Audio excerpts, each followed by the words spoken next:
shalom chez vous. Je suis encore là dans vos maisons aujourd'hui pour continuer à parler de la classe des élites. Aujourd'hui, j'aimerais plus parler de la loi de l'exception. La loi de l'exception est comme nous voyons dans le cycle de la vie que il y a ces hommes qui sont appelés à ne pas faire les choses comme tout le monde. Ces hommes qui sont appelés à ne pas parler comme tout le monde. Ces hommes qui sont appelés à ne pas vivre les choses de Monsieur Tout le Monde. Ces hommes qui sont appelés à faire des choses exceptionnelles. Et une élite, c'est ceux-là qui ont été appelés à faire des choses d'une manière exceptionnelle. Ce ne sont pas des gens qui subissent la loi de la généralité, mais ce sont des gens qui subissent la loi de l'exception. Nous voyons de par leur naissance, nous voyons de par leur croissance, nous voyons de par les événements de la vie, nous voyons de par les opportunités qui se présentent devant d'eux. Regardez comment le Seigneur Jésus-Christ est né. C'est quelque chose d'exceptionnel. C'est quelque chose qu'on n'avait jamais vu. Et bien aimé, comprends que si tu es de cette classe, les choses aussi qui doivent s'attacher à ta vie doivent être exceptionnelles. Ne réfléchis pas à la manière de la généralité. Ceux qui sont de la loi générale de tout le monde sont souvent des personnes qui ne se distinguent pas. Or, je me rappelle toujours d'une prière qu'un homme exceptionnel avait eu à faire. C'était aussi une prière exceptionnelle. Cet homme s'appelait Moïse. Nous pouvons le lire dans le livre d'Exode. Exode chapitre 33 plus précisément. Excusez-moi. À compter du verset 12 jusqu'au verset 18. Nous voyons que cet homme parle à Dieu.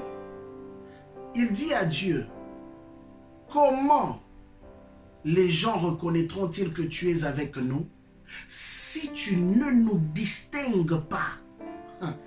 Même Moïse, le grand prophète, avait compris que dans la vie, il y a la loi de la distinction, bien-aimé. Et c'est la loi de la distinction qui fait en sorte qu'on reconnaisse que tu n'es pas comme tout le monde.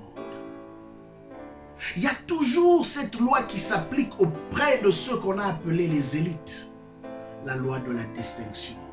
S'il y a quelque chose que j'aimerais que tu retiennes par cette petite vidéo, c'est que ce qui régit une élite, c'est la loi de la distinction. Parce qu'ils font partie de l'exception. Et Moïse a prié.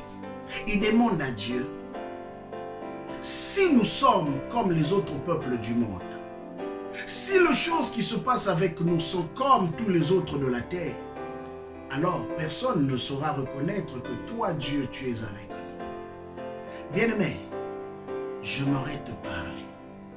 Il y a des prières violentes qu'une élite est appelée à faire.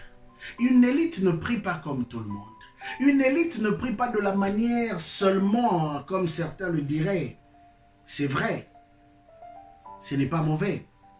Mais là, je parle des élites. Je parle des personnes exceptionnelles qui ont été mises à part. Ne prie pas de la manière à dire, Seigneur, fais seulement comme tu veux. Non. Une élite a des prières violentes qu'il fait. Car la Bible dit que le royaume de Dieu appartient aux violents. Ce sont les violents qui s'en emparent parce que le royaume de Dieu est forcé. Cela veut dire quoi? C'est que celui qui a compris qu'il fait partie d'une classe à part prie aussi d'une manière violente, de manière à secouer les événements, à secouer le ciel. Et Moïse a dit, oui Seigneur, il faut que tu nous distingues des autres peuples de la terre. Oh bien-aimé, c'est ça que j'aimerais t'emmener à comprendre. Ça, c'est des prières que tu es appelé à faire. Réclamer de la part de Dieu qu'il puisse te distinguer, qu'il ne puisse pas faire les choses de la manière de tout le monde, mais qu'il puisse créer une exception par rapport à ceux qui te concernent. C'est en cela qu'on reconnaîtra que le Seigneur marche avec toi. Sois béni et bonne soirée.